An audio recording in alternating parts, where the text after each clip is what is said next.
Good evening, ladies and gentlemen. My name is Marwan Soto, and I'm going to be presenting Oculus VR Step into Nintendo. For those of you not familiar with Oculus VR, I'm going to give you a brief background. See, Palmer Luckey is the founder of Oculus VR in 2012, and Oculus was actually acquired by Facebook in March of 2014. They were acquired for the nice sum of $2 billion. As you know, Facebook is actually a social applications conglomerate. They are not a gaming company. And eventually, in March of 2017, Palmer Luckey was forced to exit Facebook for political reasons.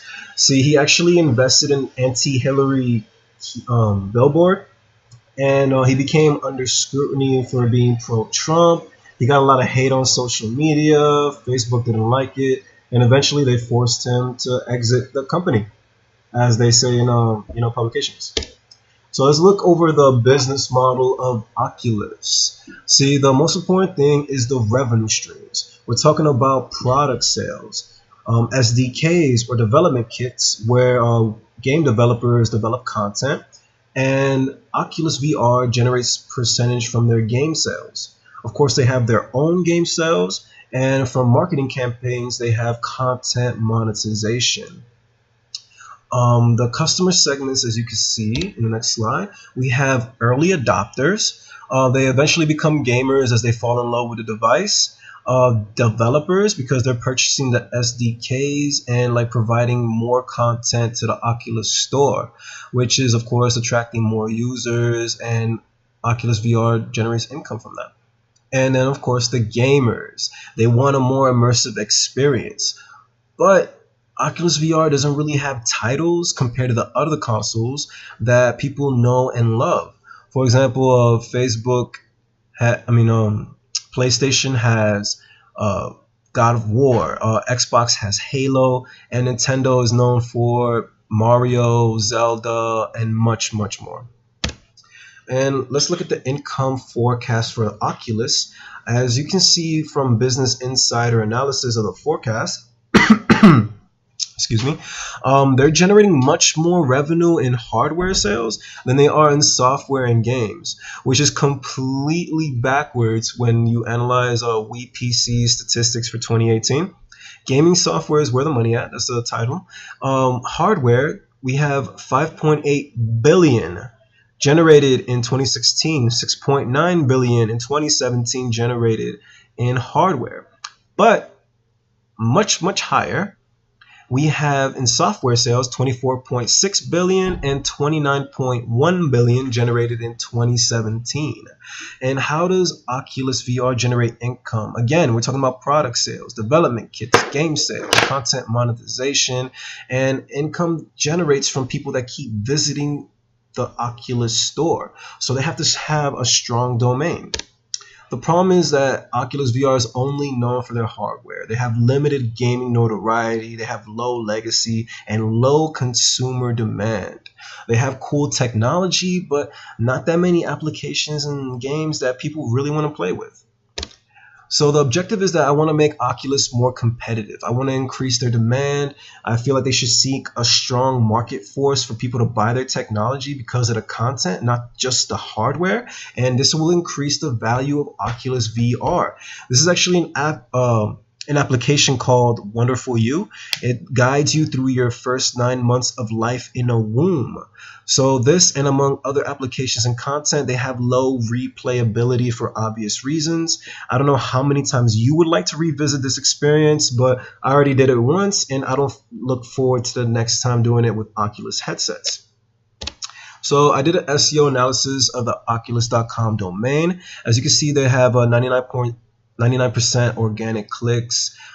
They do have 1% of pay-per-click or PPC. They have 1,000 paid keywords and an estimated monthly AdWords budget of 16.6 thousand. Their organic keywords are at 5,820, and they're generating an estimated monthly SEO clicks for 2.17 million. That gives them their SEO click value of 971,000. But they're losing SEO keywords monthly. We're talking about 127 just fell off the first page. And most Google users don't make it to the next page unless they're trying to do really deep research. And obviously, if what you're looking for is not on the first page, then obviously you didn't type it in the search bar correctly. So most people don't even get to the second page at all. But at least they have 86, which is not bad, but they're still losing a lot. So I did another analysis for Nintendo.com for obvious reasons. They have 36,000 organic keywords, 10.7 million SEO clicks, SEO click value of 4.8 million, but they're generating all from 100% organic clicks. They do have an AdWords budget because they do have great digital marketers. They with the PPC, they have a monthly AdWords budget of 10.6 thousand, which is much lower because they have a lot of organic keywords, so they don't really need it. But as you can see from their AdWords campaign up top, it was basically just to sell the Nintendo Switch system, helping people find the great promos and so forth, because this is the sales season. We have Cyber Mondays, Black Fridays, and of course in December, we have a lot of different holidays people need to buy gifts for. And not just for other people, but for themselves, of course.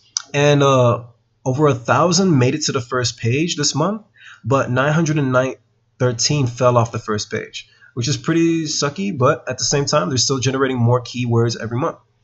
So they're getting gains, and their AdWords budget is low because they don't really need it.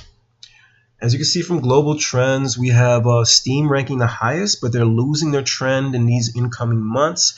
PlayStation is next, Nintendo's third, Xbox is fourth, and Oculus is trailing on the bottom since the past 5 years in both the games category and of course in all categories. I thought it would be a little bit different in the all categories, but all it did was generate a lot more, interesting results. But it's the same ranking. As you can see, PlayStation and Nintendo are a lot more competitive. But PlayStation has PlayStation VR.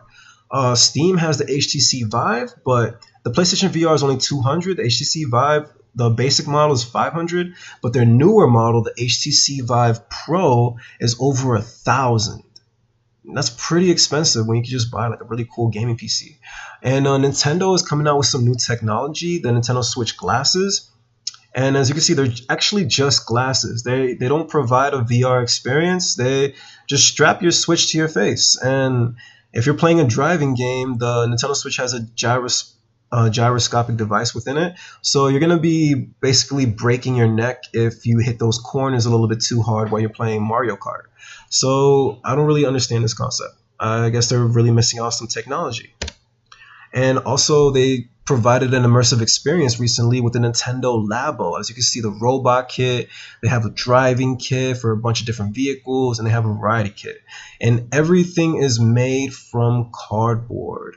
I see Nintendo wants to provide a more immersive experience for all ages, but they're not providing replacement parts despite the destructive nature of their audience and their pets. So you're going to have to keep spending over $59.99 every time you want to buy a replacement. So I did a competitive analysis of the domain pages of the more competitive markets. We're talking about Oculus.com, PlayStation.com, Nintendo.com, and Vive.com. As you can see, their global ranking for Vive is the lowest. PlayStation is the highest. And PlayStation actually made number 4 in the rank of games and video games. Nintendo's not too far off at 15. But Oculus is at 173 and Vive is 466. So they're not getting that much attention.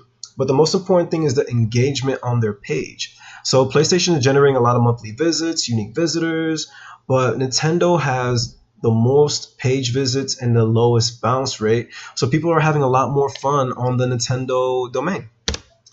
Website Grader actually graded Oculus as the lowest, Vive and PlayStation the same, and Nintendo's ranking the highest, and they're actually outperforming PlayStation by 2 points. So people are having a more enjoyable experience on their website. So my insider recommendations is that I feel like Nintendo should make Oculus Technology a subsidiary of their company. They can power new technology, provide more immersive experience for their customers. And how many people do you think throughout all age groups would love the opportunity to become Mario, to become Link, to have a great experience with games with long-lasting legacy from the past and the future, next generations to come?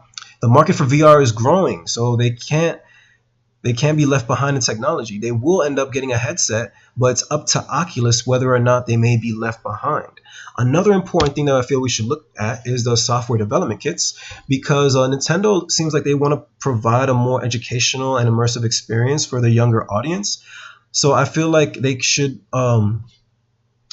develop an SDK that's more enjoyable for all ages. That way, people can make game development more fun. Younger game developers can produce more content that will be more enjoyable for the Nintendo Switch. As you can see, nobody was really interested back then for Nintendo Wii U or the 3DS, but for the Switch, there is a spike for game developers. So if they make a SDK for all ages, it could make game developers more have a more enjoyable experience in all ages, and it will create a lot of content that will be valued for Nintendo as well as Oculus VR. Thank you so much.